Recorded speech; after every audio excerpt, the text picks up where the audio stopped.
നമസ്കാരം.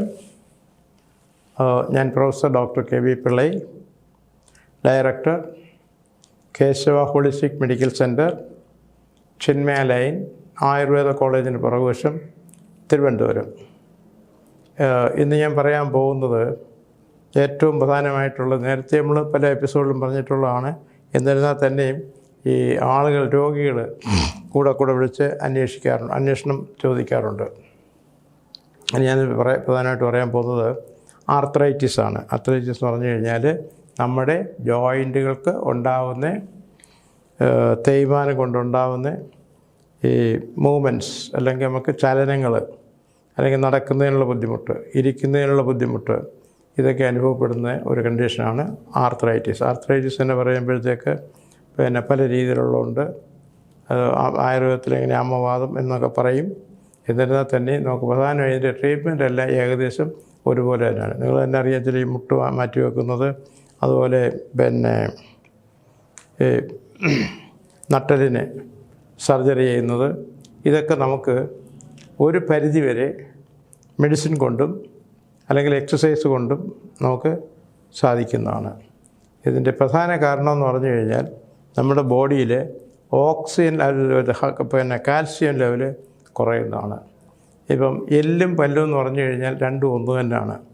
ഈ പല്ലിനുണ്ടാകുന്ന രോഗങ്ങൾ തന്നെ, അതായത് എല്ലിനകത്ത് തന്നെയാണ് പല്ലിനെ നമ്മൾ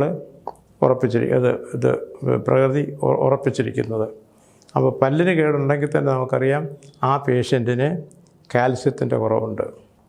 അപ്പോൾ കാൽസ്യം കുറവുകൊണ്ടുണ്ടാകുന്നതാണ് മെയിൻ വരുന്നത്. ഇപ്പോൾ ഉദാഹരണം, ആർത്രൈറ്റിസിൻ്റെ പ്രധാന കാരണങ്ങളിൽ ഏറ്റവും പ്രധാനം കാൽസ്യം ഡെഫിഷ്യൻസി തന്നെയാണ്. അപ്പോൾ കാൽസ്യം മാത്രമല്ല, പിന്നെ മറ്റ് വൈറ്റമിൻസിൻ്റെ കുറവ് കൊണ്ടും വരും. വൈറ്റമിൻ D3 എന്ന് പറയുന്നത് വളരെ പ്രധാനപ്പെട്ട ഘടകമാണ്. അത് ഹാർട്ട് തൊട്ട് എല്ലാ അവയവങ്ങൾക്കും വൈറ്റമിൻ D വളരെ പ്രധാനമാണ്. ബ്രെയിൻ പ്രധാനമാണ്, ബ്രെയിൻ ആവശ്യമാണ്, നമ്മുടെ ഹാർട്ടിന് ആവശ്യമാണ്, എല്ലാത്തിനും ആവശ്യമാണ്. അപ്പം നമ്മളിതൊക്കെ പറഞ്ഞെങ്കിൽ തന്നെ നിങ്ങൾക്ക് എങ്ങനെ വീട്ടിൽ മാനേജ് ചെയ്യാൻ സാധിക്കും എന്നുള്ളതൊന്ന്, അത് ചെയ്ത് കഴിയുന്നതും വേദന സംഹാരികൾ ഒഴിവാക്കുന്നതാണ് ഏറ്റവും നല്ലത്. അപ്പോൾ വേദന സംഹാരി എന്ന് പറയുമ്പോൾ പ്രധാനമായിട്ട് ഉപയോഗിക്കുന്നത് പാരാസെറ്റമോളാണ്. പാരാസെറ്റമോൾ എന്ന് പറഞ്ഞു കഴിഞ്ഞാൽ വളരെ ഡേഞ്ചറാണ്. നമ്മൾ അത് വിചാരിക്കുന്നത് പോലല്ല. ഇപ്പോൾ വേദന അത്രയും കുറയുന്നെങ്കിൽ തന്നെയും ഈ പാരാസെറ്റമോളിൻ്റെ ദോഷവശം എന്ന് പറയുന്നത് ലിവറിനെ അത് ഡാമേജ് ആക്കും. ഇപ്പോൾ ഉദാഹരണത്തിന്, നമ്മുടെ ഇവിടെ പാരാസെറ്റമോൾ ഡ്രഗ്സായിട്ട് നമ്മുടെ കൊടുക്കുന്നില്ലും കുട്ടികൾ പോയി ചോദിച്ചാൽ നമുക്ക് മെഡിക്കൽ സ്റ്റോറിൽ. അതേസമയം ഫോറിൻ കൺട്രീസിൽ ഇതെല്ലാം പ്രിസ്ക്രൈബ്ഡ് മെഡിസിനാണ്.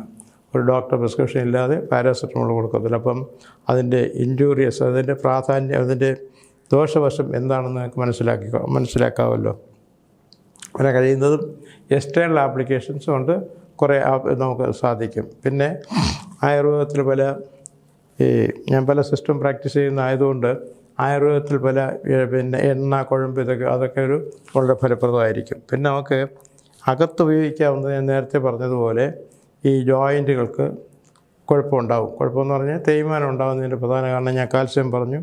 കാൽസ്യത്തെ പറഞ്ഞതുപോലെ തന്നെ ഗ്ലൂക്കോസാമൈൻ, പിന്നെ അതുപോലെ തന്നെ ഞരമ്പിൻ്റെ. അപ്പോൾ ചില പ്രോഡക്റ്റുകൾ നിങ്ങൾക്ക് പ്രിസ്ക്രൈബ്ഡ് അല്ലാതെ നമുക്ക് വാങ്ങിക്കാൻ സാധിക്കും. പ്രധാനമായിട്ടുള്ളത് കാൽസ്യമാണ്. അപ്പോൾ കാൽസ്യം എന്ന് പറയുന്നത് സാധാരണ കാൽസ്യം സെൽ കാൽസ്യമാണ്.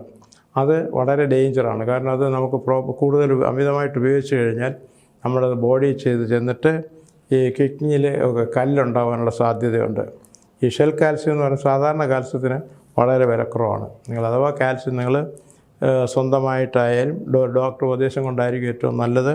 അത് നിങ്ങൾ ചെയ്യേണ്ടതെന്ന് പറഞ്ഞു കഴിഞ്ഞാൽ കാൽസ്യം വിത്ത് വൈറ്റമിൻ K27 എന്ന് പറയുമ്പോഴത്തേക്ക് നമ്മുടെ ഏതിൻ്റെ കൂടെ നമുക്ക് ഉപയോഗിക്കാവുന്നതാണ് K27. നമ്മൾ ഏത് മെഡിസിൻ ഉപയോഗിച്ച് കഴിഞ്ഞാൽ തന്നെയും അത് 100% ഫലപ്രദവും ദോഷവശവും ഉണ്ടാകത്തില്ല. അതുകൊണ്ട് നിങ്ങൾ കാൽസ്യം ടാബ്ലറ്റ് എപ്പോഴും വൈറ്റമിൻ K27 പ്രിപ്പറേഷൻ തന്നെ വാങ്ങിക്കണം. ഇപ്പോൾ ഉദാഹരണം, സാധാരണ ഒരു കാൽസ്യത്തിന് ഒരു 10 ഗുളികയ്ക്ക് ഒരു 100 രൂപ മറ്റ് വരും. അതേസമയം ഈ വൈറ്റമിൻ K27 എന്ന് പറയുമ്പോഴത്തേക്ക് അതിൻ്റെ ഒരു 2 ഇരട്ടി അല്ലെങ്കിൽ 3 ഇരട്ടി വരും. അപ്പോൾ അത് വളരെ സേഫാണ്. എന്ന് പറഞ്ഞു കഴിഞ്ഞാൽ ഇത് ഡീഫോർമിറ്റി വലിയ ഉണ്ടാക്കും. ഈ ആർത്രൈറ്റിസ് ചില ആൾ കണ്ടില്ല, വീൽ ചെയറിലൊക്കെ ഇരിക്കുന്നത്, വീൽ ചെയർ വരെയും ഇരുന്ന് പോവും. പിന്നെ നമുക്ക് മുട്ട് മാറ്റി വെക്കേണ്ടി വരും. ഈ മുട്ട് മാറ്റി വെക്കുന്നത് തന്നെ ഒരു കോംപ്ലിക്കേറ്റഡ് സർജറിയാണ്.